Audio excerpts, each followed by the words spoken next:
Jeffrey Epstein. You hear that name, and what comes to mind?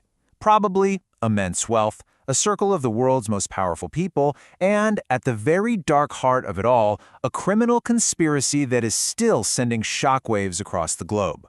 But you know, the crazy thing is, the story for a lot of people doesn't start with his crimes. It starts with how it all ended.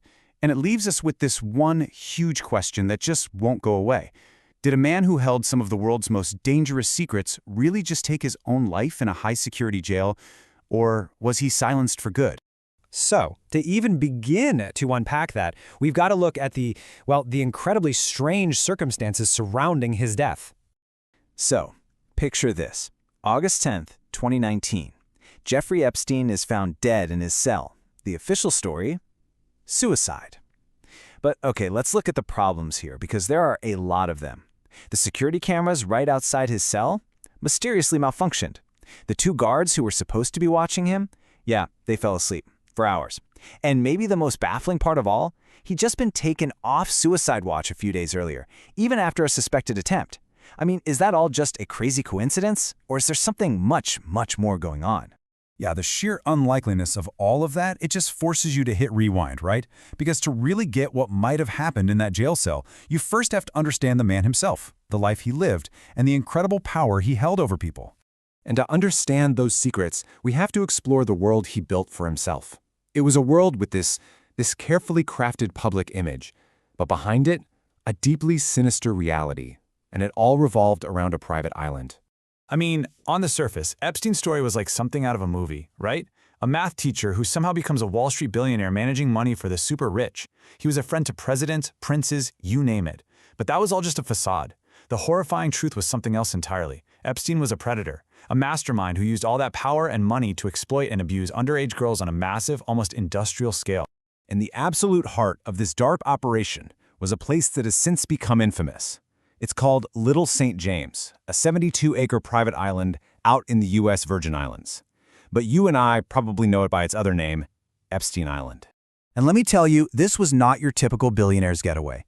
Investigations started to uncover all these bizarre features that just fueled the suspicion. We're talking about a strange, temple-like building with this golden dome, rumors of the whole network of underground tunnels, weird statues just scattered all over the place, and CCTV cameras watching every single corner. And the guests? Well, they were often flown in on his private jet, a plane that had a truly chilling nickname, the Lolita Express. Which, brings us to the guests. And this is where the story gets even bigger. It stops being about the crimes of just one man and becomes a sprawling, tangled web of global influence. Seriously, the list of people in Epstein's orbit, it reads like a who's who of global power.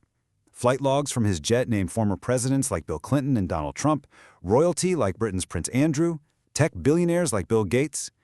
I mean, their association with him has raised questions that simply refuse to go away. So you have to ask, why did so many powerful people hang around with this guy? Well, one of the main theories, and it's backed up by what the FBI found, is simple: blackmail. Agents who raided his properties found all these CDs and photos, which immediately created the suspicion that Epstein wasn't just a party host. He was collecting dirt, compromising material on his high-profile guests to make sure they'd stay silent and he'd stay protected. And you know what? For a very, very long time, that protection seemed to work. It led to this decades-long saga where justice was just denied over and over. That is, until a handful of incredibly brave women and one determined journalist just refused to let the story die. Man, the road to any kind of accountability was so long and so frustrating, it actually started way back in 2005 with a courageous victim named Courtney Wild. But somehow, by 2008, Epstein manages to get this shockingly lenient plea deal. It would take 10 more years and a bombshell investigative report in 2018 to finally blow the whole case wide open again. That led to his rearrest in 2019, and while Epstein himself never made it to trial, his key accomplice, Ghislaine Maxwell, was finally sentenced in 2022. Okay, let's zoom in on that 2008 deal for a second, because it is absolutely key to understanding how he got away with all of this for so long. It's known as the sweetheart deal. Basically, it was a secret agreement that didn't just protect Epstein from serious federal charges, it also protected any of his potential co-conspirators. It just shut down a major FBI investigation, just like that. So what was the result of this so-called sweetheart deal for a guy accused of trafficking dozens and dozens of young girls? A measly 13 months. And get this, he served his time in a county jail, and for most of it, he had work release. He was allowed to leave for his office 12 hours a day, 6 days a week. It was just a stunning perversion of justice. So for a decade, the case just went cold. It was basically buried. But the story wasn't over, not by a long shot. It was the incredible, relentless investigative work of a journalist named Julie K. Brown at the Miami Herald that brought it all back. Her series, called Perversion of Justice, exposed that secret deal to the world. And her reporting, man, it was the spark that lit this absolute firestorm of public outrage. It forced law enforcement to reopen the case, and that led directly to Epstein's final arrest in 2019. But here's the thing. Epstein's death didn't end the story. Not at all. In fact, it just shifted the focus onto his main accomplice and this huge trove of documents he left behind, what we now know as the infamous Epstein files. So, while Jeffrey Epstein died before he could ever face a jury, and his deepest secrets maybe died with him, his longtime partner, Ghislaine Maxwell, could not escape. Prosecutors actually called her the mastermind of the whole trafficking ring.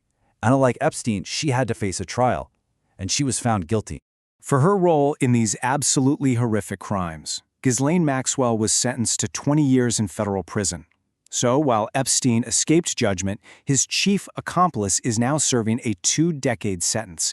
For the victims, it was, well, a long overdue, even if it was just a partial measure of justice. After he died, a victim compensation fund was set up using Epstein's massive estate.